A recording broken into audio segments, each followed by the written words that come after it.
1997. Rozhovor natáčame s pánom Alfredom Priceom. Druhá kazeta. Skončili ste rozprávanie pri tom, že ste predpokladali, alebo v podstate nemali nejaké veľké výhrady proti zriaďovaniu tých pracovných táborov.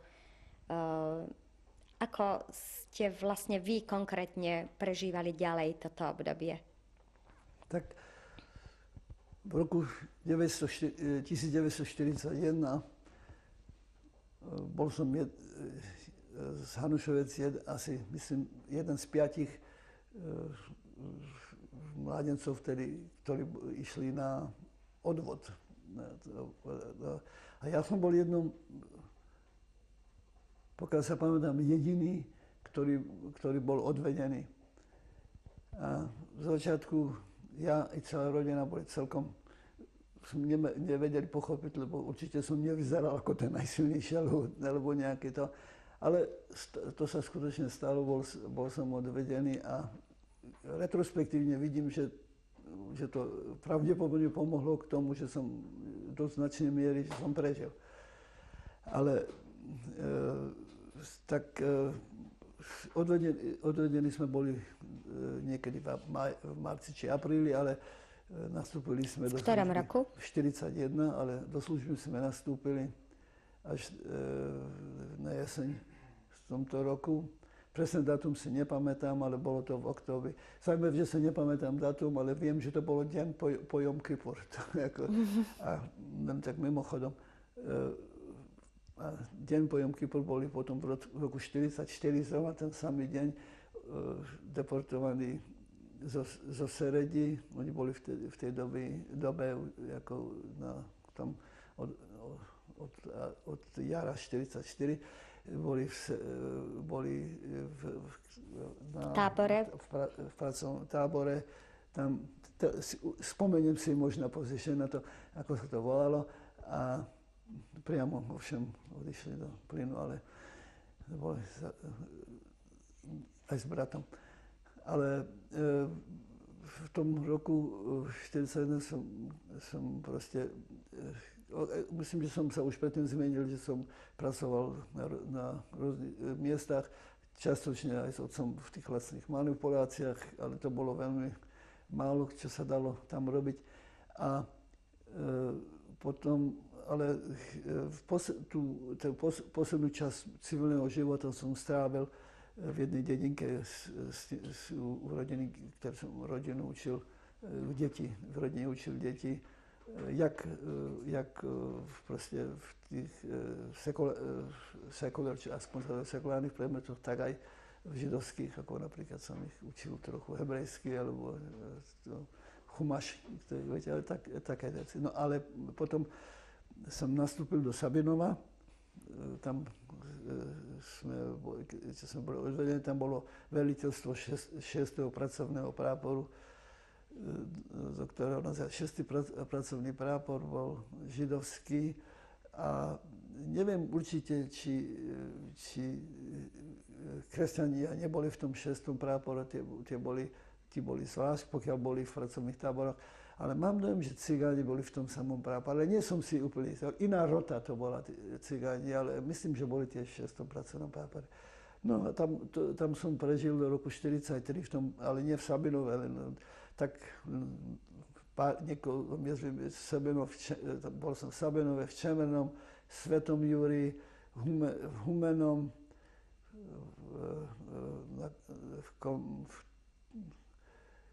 v Kamenici nad Cirokou a potom v Prešove. Tam som skončil tú službu v pracovnom prápore. Neskončil, ale Židia boli vylúčení potom z vojenského. To bol, myslím, že som povedal, že to bola vojenská organizácia, patrilo pod ministerstvo obrany. Veliteľom bol plukovník Ruman, najprv bol major, potom bol povýšený na plukovníka. A musím povedať, že Ruman určite nebol antisemita. Bol veliteľom toho práporu, ale boli u neho, niektorí som poznal osobne už povedzme, Šaňo Miko, volal sa predtým Englander, ten bol celú dobu, pracoval u neho, v tom, dokonca mal zelenú uniformu celú dobu. Nám časom zmenili uniformy na modré uniformy. Ja sa pamätám, že tam sme mali takú, niekto z západného Slovenska, nejaký chlapec zložil takú, to nebolo to po slovensky, to sa hovorilo die blaue Ware, die hat uns fertig gemacht. Ja už sa nepamätám na ďalšie to, a neviem, nemusím to snad prekladať, tak to len bolo také, no ale ani tá práca v tých pracovných táborách by nám určite nebola tak za daných okolností tak veľmi ako vadila, lebo vtedy medzi tým od roku 1942 začali na Slovensku transporty a to bolo hrozné. Ja sa pamätám, že v roku 1942, keď som zase bol v Čemernom, pretože som bol ako na rôznych miestach, som prišiel na Čierno, mal som síce v ruke bumášku, ale boli tam chlapci v tom výkonného ratného, ktorí vám to vybavili? Vybavili, dali. Keď človek potreboval, tak to od nich dostal. Nemohol sa to zneužiť, alebo nemohli mnohí ísť naraz, ale ten deň, čo som prišiel domov, práve bola jedna z tých ja som to nevedel, kde zase to už neboli prvé deportácie, medzi tým už boli to niekoľko, a to boli zase rodiny, a teraz pamätám, že tam, kde bývala moja teta, tak bol taký pomerne veľký dvor a na druhej strane toho dvora býval náš rabín. Ten mal mnoho detí, väčšina z nich ešte boli doma, alebo viac ako polovina. A najmladší chlapec utiekol cez ten dvor k mojej tete a oni ho schovali pod posteľ. No ale žandári a gardisti, čo tam boli, ho hľadali, prišli samozrejme aj tam, prehliadli byt a oni ho tam našli. Tak jeden z tých žandárov šiel na stanicu, povedal to tomu vrchnému a žiadal ďalšie inštrukcie, čo majú robiť. A ona povedala, zoberte ich všetkých, aj ich. Tým rodina mojej tety bola poslaná. A pritom to bol Borovský, ktorý bol po vojne, aj vtedy už pracoval s partizánmi, ale možno, že sa bál tých ostatných žandárov, aby nemal neprenosti. Ale mňa to veľmi prekvapilo, pretože Borovský sa veľmi slušne choval. A pozrieš, keď ja som bol už, keď som utiekol, keď nás mali previesť z pracovného tábora vojenského do civilného, tak ja som utiekol, bol som v Prešove u strýka vašeho otca, sa volal Price, Ludovít Price sa volal. A ten Borovský vzal moju sestru, Židia nesmeli cestovať, svojím autom ju vzal do Prešova a som o tom presvedčený, že tušil, že ide navštíviť, že niekde tam som ja a nič sa nepýtal a vzal ju a privezol ju potom späť. A to bolo zase, takže boli rozporúplné, hovorím to preto, že ľudia z jednej strany sa zdali, že sa to, ale mali oni tiež ťažkú situáciu, lebo pravdepodobne nevedel, čo sa v danej situácii, čo môže urobiť. Ale bolo to hrozné, keď takto človek prišiel domov a čím ďalej bolo tých 65 rodín, potom bolo 20 a potom 10, potom 3 a to. V tom období mali ste predstavu, čo sa s tými ľuďmi deje? To už v tom 42., keď ste boli vtedy. Na začiatku sme to nevedeli, ale pozrejšie v roku 42 boli, neviem ako to bolo, ale v tom roku 42 už prišli nejakí proste ľudia z táborov, z niektorých poľských táborov si našli tam vzťah s nejakými Poliakmi a tí prišli a priniesli správu. Ja sa pamätám, jedna správa sa volala Oratáž. Maďarsky bola písaná. Oratáž znamená český sklizeň, teraz neviem už, ako sa to povie slovensky. Keď sa obilia. Žatva. No, odpustite, ale naraz mi to zase vypadlo. No, tak to slovo bolo veľmi, veľmi priliehavé. A to ako tým zhrnul obsah toho dopisu, čo sa stáva tam, že ľudia sú vlastne zabíjani a tam tomu práve povedal žatva, tak akože to je ako... Likvidácia.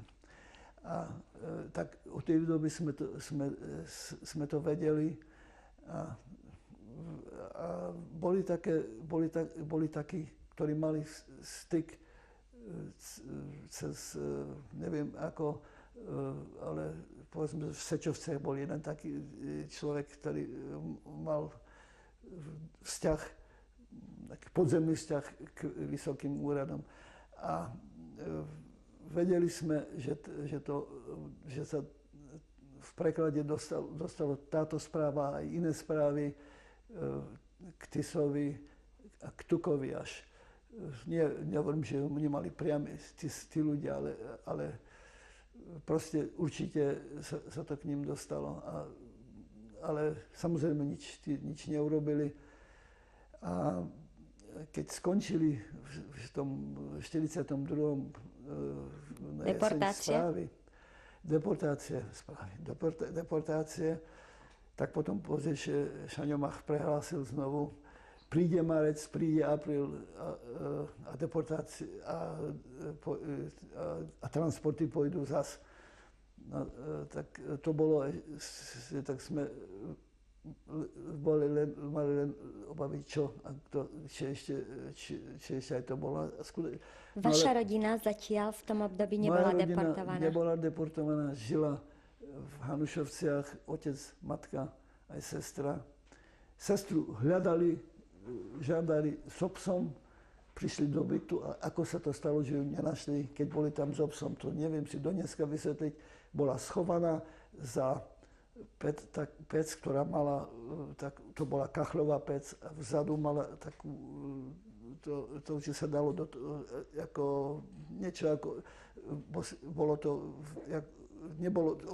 tá stena nebola úplná a tam mohla sa skryť.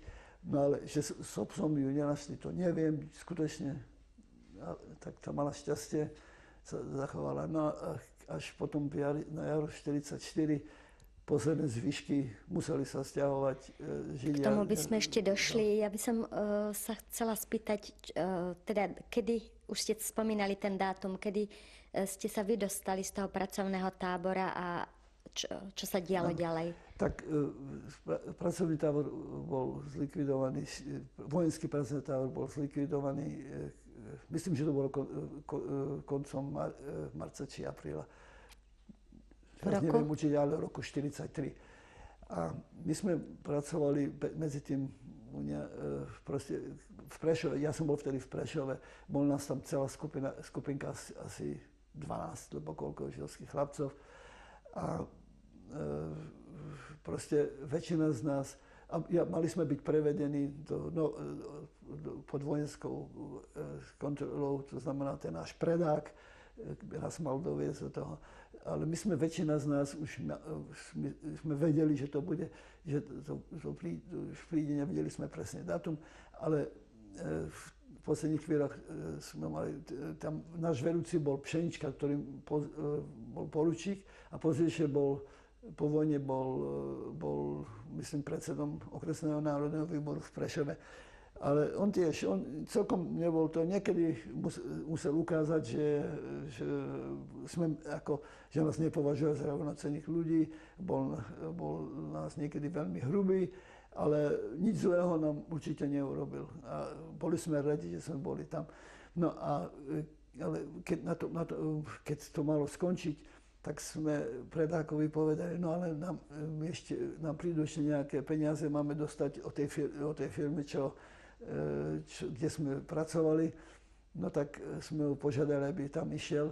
A kým sa vrátil, tak väčšina z nás sa potratila. Proste my sme utiekli. Ja osobne som zostal v Prešove, mal som to dohovoreno s tým strikom, čo ste spomínali, ten Ludovít Preiss. Áno. A nevedel som, či tam zostanem, ale prišiel som tam a bol som tam skutočne skoro celý rok, až do jara 44, to bolo 43, čo som povedal, to bolo až do jara 44, som prakticky bol u nich. Niekedy a vy ste boli normálne u nich v byte, alebo nejako špeciálne ste sa skrývali? V byte, keď boli pomery kľudnejšie, dosť, ako neviem čo, ale židovská vec mala styky, že sa väčšinu dozvedeli, kedy hrozí nejaké nebezpečenstvo. Takže ale oni mali za domom záhradu a tam mali vykopanú takú jamu takže to bolo prakticky to hlavné miesto, kde som sa schovával aj cez noc, keď bolo treba, tak podľa okolností. Ale musím povedať, že značnú časť som sa mohol zdržať priamo u nich, ale nie proste v nejakej miestnosti, ktorá mala priamo, kde som mal pravdepodobnosť, že by som mohol sa dostať do tej záhrady. Keby bolo treba, takže by som sa mohol dostať do tej záhrady alebo proste utiecť. Ale tak oni ma tam skutočne prakticky na čierno držali celú dobu. Ale niekedy som mohol im aj pomôcť. Ja som ho menoval Lajos Báči. Skutočne nebol môj strík, ale ja som to takto ja som u nich vlastne bol už aj predtým prakticky každú sobotu, pretože ja som cestoval, žil som vo Veľkom Šareši, keď som chodil do školy, ale na sobotu som necestoval, do školy som musel ísť, do Mešťanka alebo aj do gymnázia, tak som v sobotu bol vždycky u nich. No tak ja som poznal teda tú rodinu, tak boli sme príbuzní, ale i keď vzdialenejšie, ale veľmi úzkom vzťahu. No a skutočne sa chovali ku mne veľmi pekne, to musím zdôrazniť. A celkom sa vystavovali aj nebezpečenstvu, keby ma boli tam chytili u nich. Čo sa dialo ďalej?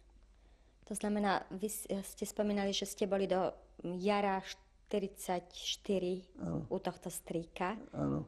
Potom? No a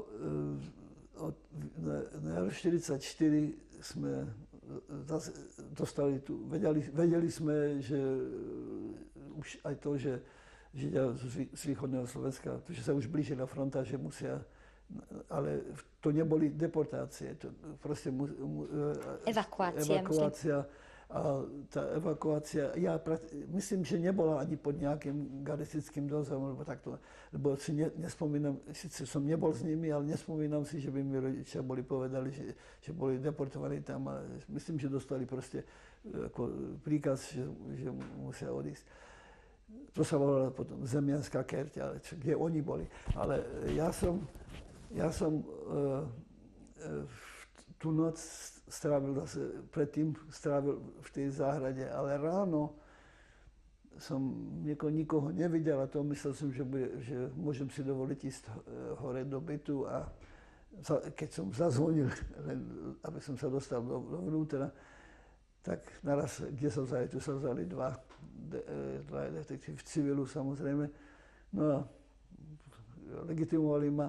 Ja som vždycky mal už v tej dobe, od roku 1943 niekedy, keď som na čierno bol s nimi, tak sa mi podarilo dostať sa do styku s nejakými ľuďmi, ktorí mali možnosť obstarať falošné papiere. Tak ja som mal tie falošné papiere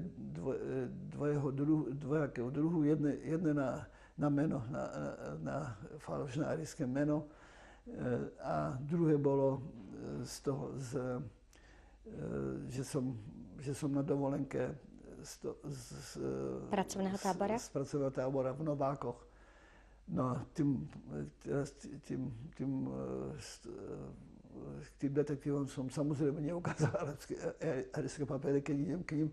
Keď som išiel k pajacom, ukázal som tie. Oni ma nejak neprehliadli, boli by našli aj tie druhé papiere u mňa, už by to bolo hotové, ale proste s tým papierom ma vzali na políciu a tam bol tým veliteľom toho, že neviem, či to bola bezpečnosť prakticky, ten sa Liba menoval sa Liba. A tak k tomu ma tam priviezli. Mimochodom, Liba bol potom pozdejšie zabitý, ale ja, keď som potom maturoval, tak v tej triede, v ktorou som maturoval v 45. roku, bol jeho syn, Libov syn, tak som maturoval s Libovým synom v tom 45. Ale to nemá s tým spoločného. Ale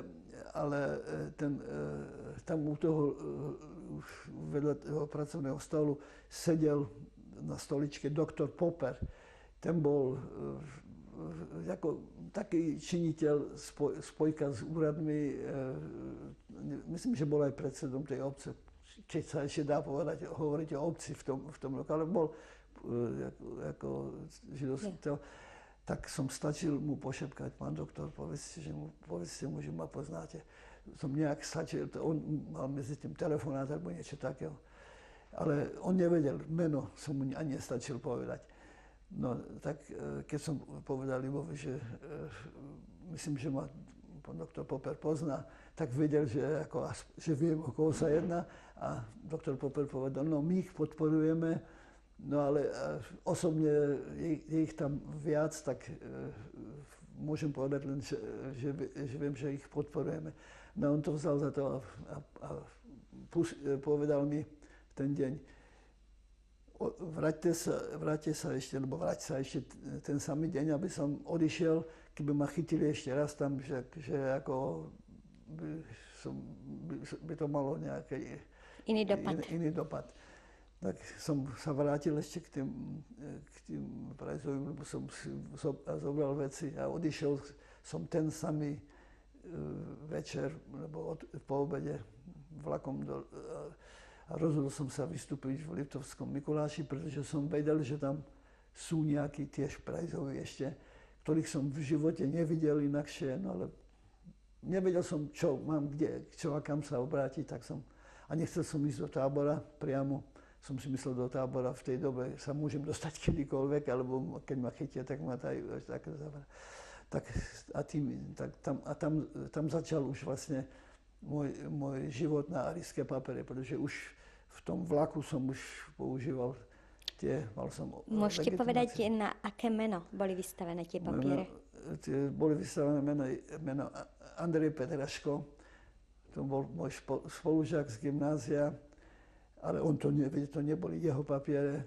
Nikdy by som ich nepoužil, pretože on bol z jedným z tých, o ktorých som vedel, že majú sklon, ale že bol určite členom, nie gardista, to si nedovolím hovoriť, ale mal rozhodne veľmi kladný vztah k Linkovej mládeži a k tejto ideológii? Áno, ale pri tom všetkom aj nemôžem potvrdiť, že som ho videl v nejakej uniforme alebo niečo takého. No, tak jeho meno som použil hlavne preto, že iniciálky boli, aby sa mi to ľahšie zapamätalo, pretože človek nikdy nevedel, kedy ho nezbudia niekde v noci a kto si a tak ďalej. Tak pod tým menom som tam proste u tých Prajsových, hoci ma nepoznali osobne, no ale vedeli, kto som a to bol starší už človek so svojou ženou. Sa ani nemôžem spomínať, ako bolo toho pána Prajsa, ako sa volal, ale mali syna, ktorý sa volal Ďuso. No a cez toho syna som proste bol som u nich asi týždeň a dostal som tam cez toho Ďusa prácu na to menom, pretože mal som aj takú legitimáciu, ale to bola falošná legitimácia, samozrejme nie len menom, ale falošne vystavená, ale na to meno Andrej Petraško, no a na základe toho by dali tam, on by tam obstaral prácu, on tam pracoval tiež, bola to továrňa, myslím, že sa menovala vtedy Kozák, ak sa dobre pamätám, robili kufre tam a také veci. Myslím, že aj nejaké kožené kabelky alebo niečo. Ale no tak ja som tam robil ako pomocný robotník, čokoľvek bolo treba, nevedel som, žiadne odborné práce som tam nerobil, ale pracoval som tam dosť dlho a prosím dosť dlho od toho, to bolo od mája povedzme, neviem presne, či v júli, či tak ďalej, niekoľko mesiacov. Medzi tým, čo bolo dôležité, oni mi obstarali, doporučili nejaké miesto, kde by som sa ubytoval, lebo to nebolo veľmi dobre bývať u jeho rodičov. No a tam potom som teda býval v okoličnom, bohužiaľ si nepamätám meno tých ľudí, tam bola, ale viem, že to bola stará pani, nejaká stará pani a jej syn, myslím, že manžela už nemala muža, ale mala tam dceru a dceru tam mala a tá bola vydatá a jej muž bol gardista. Chodil na prácu niekam, myslím do Svitu, alebo myslím, že sa to menovalo vtedy Svit, tam bolo Svit Batizovce, alebo nejak tak pod Tatrami, ako niekde bola to pôvodne Baťová továrňa, neviem, nespomínam sa presne, ale či sa volala ešte vtedy Svit, alebo nie, to je jedno. A on chodieval domov každý týždeň, alebo každých 14 dní, ale nejaké problémy opravdu sa veľké medzi tým sa nevyskytli. Ten syn ale pracoval v Korytnici ako murár. No a časom mi prišiel a či by som nechcel ísť pracovať do Korytnice. No, asi týždeň alebo dva som o tom rozmýšľal a potom som povedal, tak pôjdem tam a pozrieme sa, čo to je, aká to práca, alebo či ma vezmu tam, alebo čo. No a skutočne som potom odcestoval to. Ale medzi tým musím povedať, čo bolo veľmi dôležité, v tom, ešte než som odišiel, začali sa vymeňovať, občianske legitimácie sa museli vymeňovať. A to bol skutočne veľký problém. Ja som býval v tom okoličnom, a ten Jussi Price cez nejakých známych, ktorí mali zase vzťah, poznali sa s niekým, lebo s tou úradničkou, čo tam pracovala v okoličnom notárskom úrade. A som mu povedal samozrejme, že mám veľký problém s tým, jemu som mnoho nemusel vysvetľovať. No a nepamätám sa presne cez koho, kto mal tie vsále, proste dostal som sa na ten notársky úrad, povedal, pôjdeš sobotu po obede na notársky úrad, tam dostaneš občiansku legitimáciu. A to bolo veľmi dôležité, skutočne. Takže sa vám podarilo obnoviť... Dostať novú občiansku legitimáciu, ktorá nebola falošná, len meno bolo falošné. No a pak som sa dostal do tej Korytnice. Tam som bol zase na ryské papiere celú dobu. Po povstaní samozrejme som odišiel do hôr. Pred povstaním som sa polenil. To bolo na začiatku, len krátko na začiatku povstania, to nie je dôležité, ale medzi tým už tam prišla slovenská armáda, ktorá sa vytvorila v tej dobe, ako československá armáda, samozrejme, no. A tým ma ošetrili, to nebol problém, ale